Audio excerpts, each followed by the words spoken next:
The shoulder is an elegant piece of machinery. It has the greatest range of motion of any joint in the body. However, this large range of motion can also lead to shoulder joint problems. Understanding the different parts of the shoulder can help you understand how the shoulder works, how it can be injured, and how challenging recovery can be when the shoulder is injured. The important structures of the shoulder can be divided into several categories.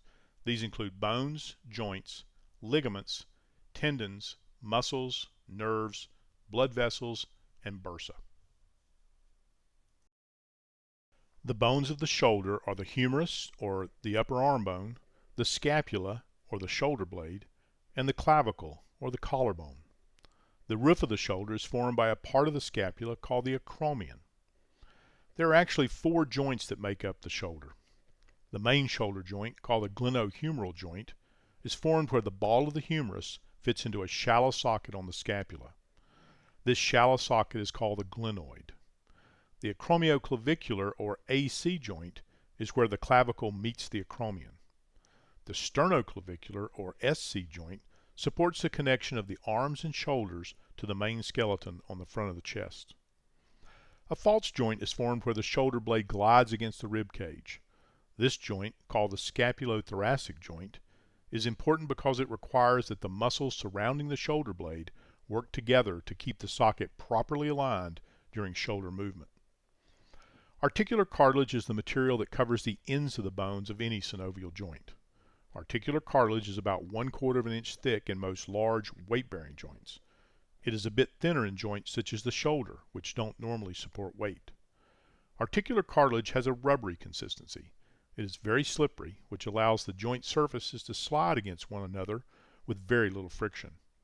Articular cartilage functions to absorb shock and provide an extremely smooth surface to make motion easier. There are several important ligaments in the shoulder. Ligaments are soft tissue structures that connect bones to bones. The joint capsule is a watertight sac that surrounds a joint.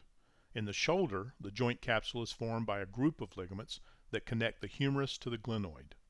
These ligaments are the main source of stability for the shoulder. They help hold the shoulder in place and keep it from dislocating. Ligaments attach the clavicle to the acromion in the AC joint.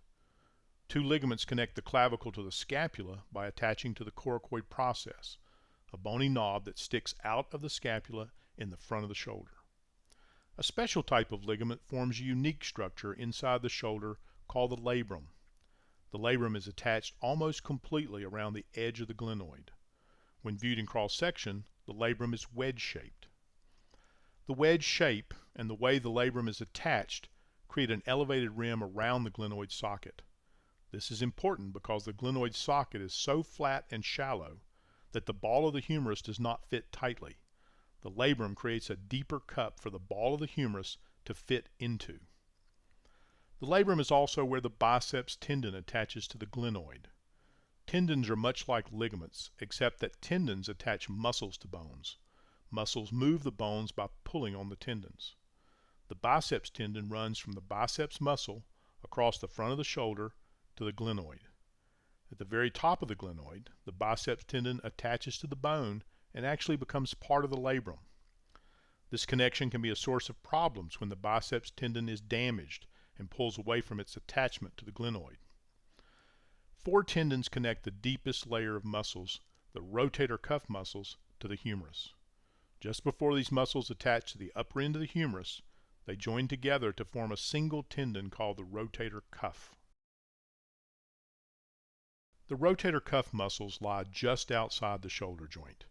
These muscles help raise the arm from the side and rotate the shoulder in many directions.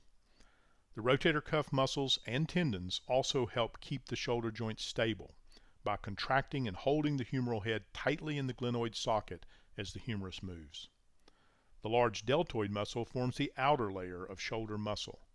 The deltoid is the largest, strongest muscle of the shoulder. The deltoid muscle provides the power to lift the arm once the arm is away from the side. The main nerves that travel into the arm run through the axilla under the shoulder. 3 main nerves begin together at the shoulder: the radial nerve, the ulnar nerve, and the median nerve. These nerves carry the signals from the brain to the muscles that move the arm. The nerves also carry signals back to the brain about sensations such as touch, pain, and temperature. There is also an important nerve that travels around the back of the shoulder joint to supply sensation to a small area of skin on the outside of the shoulder and motor signals to the deltoid muscle. This nerve is called the axillary nerve. Traveling along with the nerves are the large vessels that supply the arm with blood. The large axillary artery travels through the axilla. If you place your hand in your armpit, you may be able to feel the pulsing of this large artery. The axillary artery has many smaller branches that supply blood to different parts of the shoulder. The shoulder has a very rich blood supply.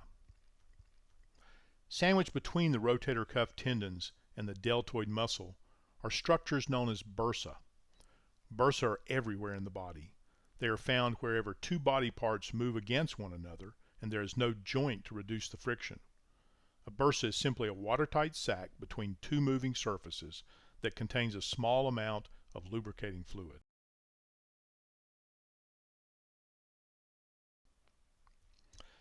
As you can see, the shoulder is extremely complex with a design that provides maximum mobility and range of motion.